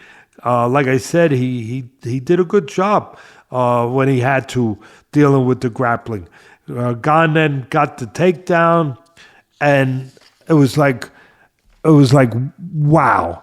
He had the guillotine choke on Volkov at the end of the round, and Volkov survived. He didn't give in. I thought that if the round, how often I talk about if a round's a little longer in boxing, I think the guy knocks the guy out. I don't usually get a chance to talk about that in MMA or UFC, but I thought that if that first round was just a little longer, just a bit longer, I'm not sure if Volkov could have survived. I mean, he survived. I mean, really, it speaks to to the man he is, and his toughness, his mental toughness. It's a testament to that. But if it was a little longer, I just think that he might have got choked out. But he gets out of the round, 1-0 Gane. Second round, Volkov's walking down Gane. You could see that he was looking to change it around. Walking him down, striking, landed a spinning back fist, which was pretty incredible that Gane was able to take that. Volkov used his size, I thought, and his length in that second round really well, keeping Gane, and I thought he should. I don't know why these guys don't use their size when they have that advantage, those kind of gifts, those physical gifts. But anyway, you got to be taught. Teachers are important in this business. I mean, really, and it really is. I'm not doing it because I was a trainer, but they really are. You got to have the talent. You got to have the fighter. Yes, that's the main thing. But I mean, I'll jump to another sport real quick. As great as Michael Jordan was, he didn't win nothing until Phil Jackson became the coach. He was with different guys, all different players, but he didn't win. Really, put it all together until Jackson became the coach. And as long as I'm using Michael Jordan, I want to go back to the beginning of this podcast when I was talking about, Ramirez, the kid from Cuba who was a champion. And he lost in a rematch the other night. He got the broken orbital bone, right? He got stopped. But I was talking about how some people, that the fire, the hunger goes away. I know that's a cliche. We use that cliche too much. Guy's hungry. The guy's hungry, right? Oh, go give him a sandwich then, right? But there's truth to it. And here's the difference. There's some people that no matter what they get fed, they're always hungry. What do I mean by that? I think everyone understands what I mean from what I was saying early on. That hunger that might have been in Ramirez, that I think might not be there anymore. that hunger with some guys, it never goes away. Even if they get to a place like the United States of America, from a difficult place like Cuba, where you don't have a chance to really enjoy to enjoy the freedoms you do here, to aspire to be great the way you can here. You can aspire over there, but you're not given the opportunity to take those aspirations anywhere. Here you are. Here you are. That's why people should be so understanding of how fortunate and grateful they are to be in this great country. They really should. But there's some people, when they get to these shores and the physical hunger goes away, where they're eating good, they're able to take care of their family better, they're able to provide for themselves and their family better, that hunger gets quelled. That gets quieted. But there's a certain hunger with certain people that never goes away. I think those are the special ones that I was talking about earlier in this broadcast. A hunger that just never goes away. That's always there. Always echoes in their head. No matter how satisfied they might have become with their, success, where they're eating better, they're living better, but there's another hunger. There's a subconscious hunger, and that just is always there. Yeah. Always there, always reminding them. And there's certain special guys that have that. And I think I mentioned a few of the fighters that had that and have that. That's why they're special. And that's why they're still talked about now and always will be talked about through the echoes of time. But Michael Jordan was one, Ken. I think he's a great example. This is a guy that achieved everything. Championships, money. He has his own sneaker company, basically, with Nike. He owns his own department of that great, huge company where Nike Jordans will be around forever, and he'll make more money with that, and has made more money than he did playing basketball, and he's earned that. But with all of that, while he was still playing, he had that. He achieved those heights, and he was still hungry. That's special. He was still hungry. I don't know where it came from. I don't know what spoke to him. I don't know what those echoes in his head were, that were always there. But they were there. They were there. Well, there's two guys I can think of when I think of that desire to be great is Canelo and Crawford, rumored to be fighting next year. What are your thoughts on that potential matchup? Well, I think that the thing that everyone's going to think that Crawford's too small. Yeah. He had trouble with Madrimov. They're going to say, I don't think they know how good Madrimov was. And I don't know right. that Crawford knew how good he was. But Crawford won that fight anyway. And Madrimov is good. I know he only had 9 fights going in, but he had 300 amateur fights. He was a top fighter in the world, top fighter in Olympic competition, international competition. I don't care how many pro fights he had. He had fights against top competition. He was a earnest, serious guy. And so they're going to say he's too small. They're going to say all of that. I don't know what the catch weight. There has to be a catch weight. I would hope that Canelo doesn't force him to go all the way up to 168. If he goes up to 168 all the way, obviously that makes it even more difficult for Crawford. Guy coming from welterweight. Originally he was a junior lightweight, then a lightweight. No, actually a lightweight, a junior welterweight, then a welterweight. And then he moved up and he won the 4th title, junior middleweight. Now he would have to go all the way up in another 2 classes, past middleweight to 168. If he has to go that high, again, a lot of people are going to take it off the Madrimov fight, and they're going to say, oh no, he's got no chance. I say it again. I said it before. I don't care. Some people don't like it. They think that I'm too favorable towards towards Crawford. Canelo's terrific. He's tremendous. Canelo, he is. Give him his due. He does pick his spots. He has been picking his spots. You can't get around that. Unless you're just one of those Canelo fanboys, and there's plenty of them. Oh, go ahead. That's fine. But if you want the truth is he picks his spots. He can because he makes the money. He brings the pay-per-view. He can pick his spots, and he does. He does avoid certain guys. He does pick certain guys. That doesn't take away from what I'm saying that he's really good. I'm not saying he's not. I'm just saying also that he does pick his spots and gets away with it. But Crawford, I think he's special. And now other people out there, sitting in their basement, in their mom's basement, in their Hanes underwear. Do we have Hanes as a sponsor? Do we, Sam? No. Well, we got to get him as a sponsor. So, sitting in there, they're going to take shots and say, I didn't understand you. You have to talk clearer. I don't understand that. Oh, Terry, how do you say that? How do you say that Crawford is great? He hasn't really fought anyone great yet. How do you say he's got special qualities and special greatness in there? How do I say it? Because I've been in the business 50 years. I think I know a little bit about seeing somebody's great. Whether they fought that guy or not yet, I think I can see if it's in them. Everyone thought Spence was going to beat him, or a lot of people did. He destroyed Spence. So Spence was a good Olympic fighter, world champion, undefeated, good, solid fight. He took him apart.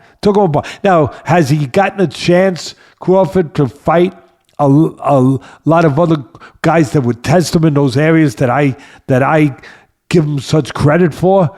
That I talk about how great I think he is. He hasn't really gotten a chance to fight too many.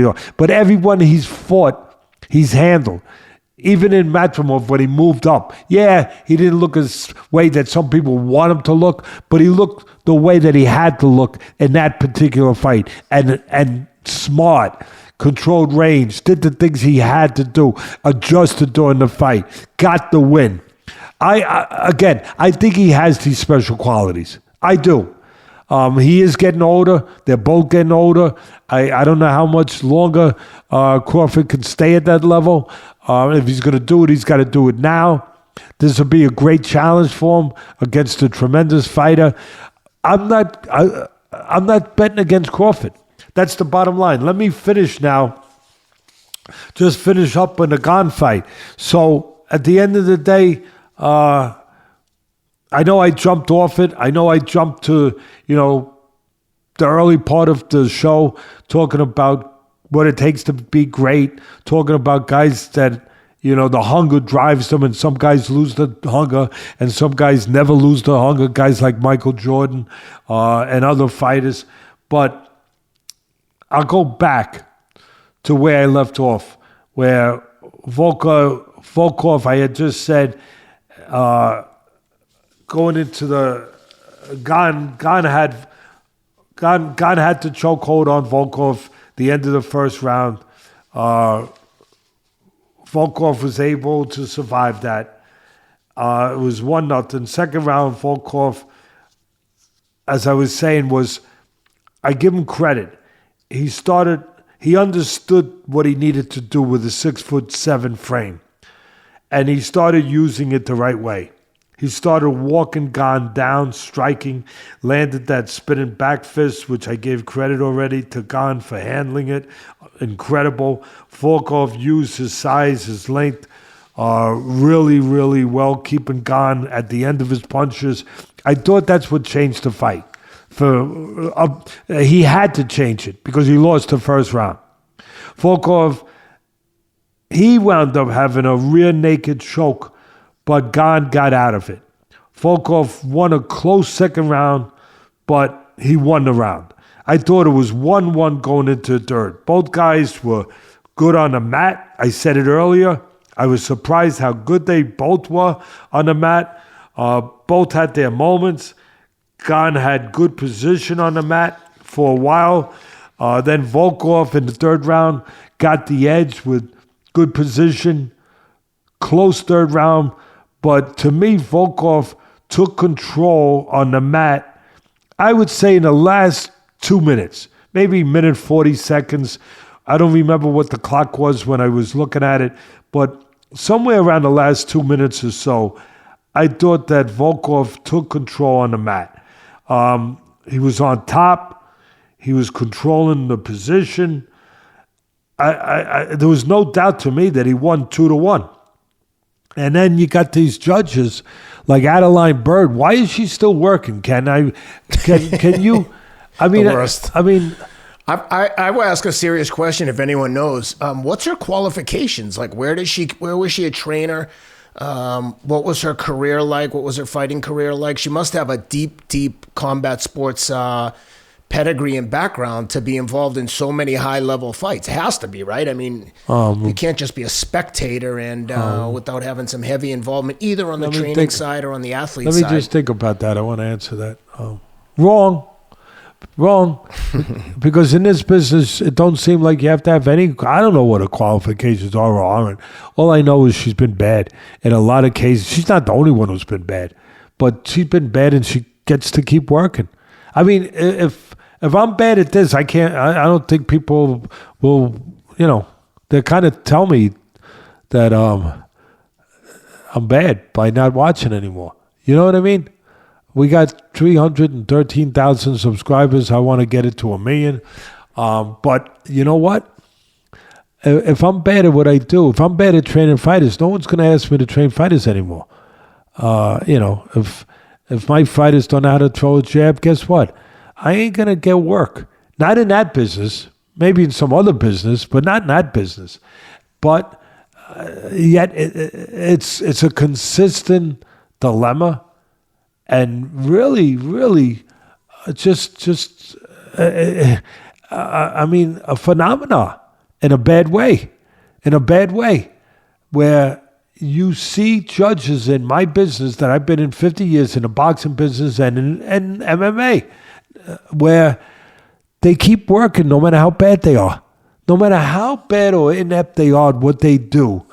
Where it's the opposite for most people in this world. Most people I'm talking to right now. Most of you I'm talking to, if you're bad at your job, you ain't going to have a job.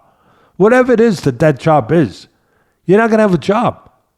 But in this business, that's why I want a national commission. I want something to change things. What is that old saying, Ken? The definition of insanity: do the same thing over and over and expect a different outcome. I mean, really, for the fans out there, everyone, do we really expect a different outcome with these judges if we keep bringing them back? If the commissions keep allowing them to come back, if there's no accountability, if there's no recourse, if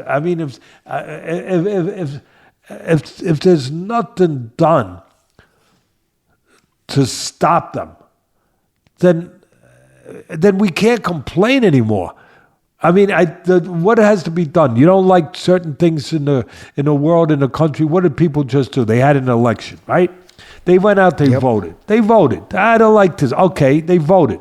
You guys, you don't like this? I don't want to hear you complain no more. Vote. Don't watch. Send letters out. Tell the commissions, tell the networks, I ain't watching no more until you do something about it. You guys got more power than I got. You got to do something about it. You got to make sure that this judge ain't a judge next week. You got to make sure. I'm not watching. Figure it out. I bet you they figure it out. Go to your councilman. Go to your congressman. They pay a lot of times with taxpayer money for these commissions in boxing.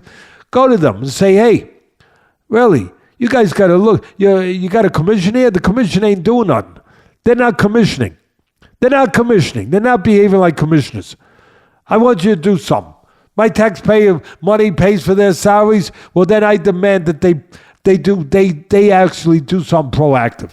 They actually have competent people there. They actually have people that are going to make the sport better instead of hurting the sport.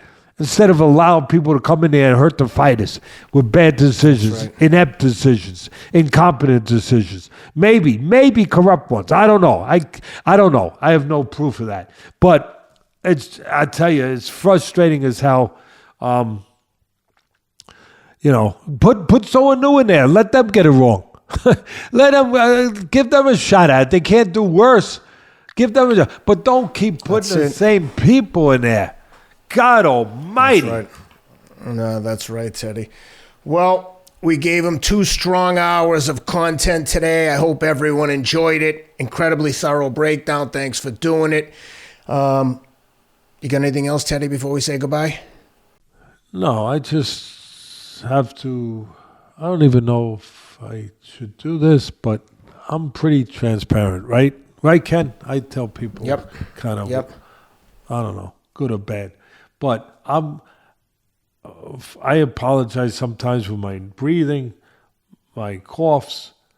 I do have a little bit of an asthmatic condition. I think when I get upset, excited, bad judging, bad, bad performance of people in a sport that I love very much, that are hurting the sport, I think that my asthma acts up. I'm joking, but I apologize when Rob does a good job of trying to help me and clean it up. I try to control it, but sometimes I love you, the ones that are worried about my health, that say, I hope Teddy's, I do have a little condition. I'm the worst patient in the world, by the way. I'm pretty good at taking care of other people. Me, not so good. I figure, hey, you just got to tough it out. You just got to go through it. You got to deal with it. But sometimes you got to be smarter than that. And sometimes I'm not. But so I also have to, you see this flat nose? I was not born with it. You know, Sam, I was a cute nose. My mom used to say, what a cute baby, in the past tense. But, it's an occupational hazard. When you're fighting and you're in the ring and you're getting, hit with straight punches, your nose gets flat. So, and you get a deviated septum. My problem is I've had a deviated septum now for 50 years. I never got it fixed. So one of these days I have good doctors ready to do the surgery. One of these days I will get that done. It has progressed or regressed, gotten worse. I will get that done. I will maybe one day start using the inhaler. Or maybe the best thing would be if none of you people upset me out there and didn't get me, and I'm joking, but the judges out there, maybe if you gave better decisions and I didn't get to where I feel like I have to go nuts and I feel upset because of the job you're not doing. Maybe it would help me a little bit. I wouldn't have to use medicines and things that I don't like to use at all. But having said that, I want to explain to you for having your patience with me, for having your concerns with me, or not concerns. I still wanted to explain it to you a little bit. God bless everybody. Go work off that turkey, that dressing, that cranberry sauce, that apple pie, and some of that pumpkin pie. And have, at the end of it, make sure you have your athletic greens, because that will not make you fat. That will only make you better. That's it. And that's a wrap. We'll see you guys next week. Thanks for being with us. Appreciate you all.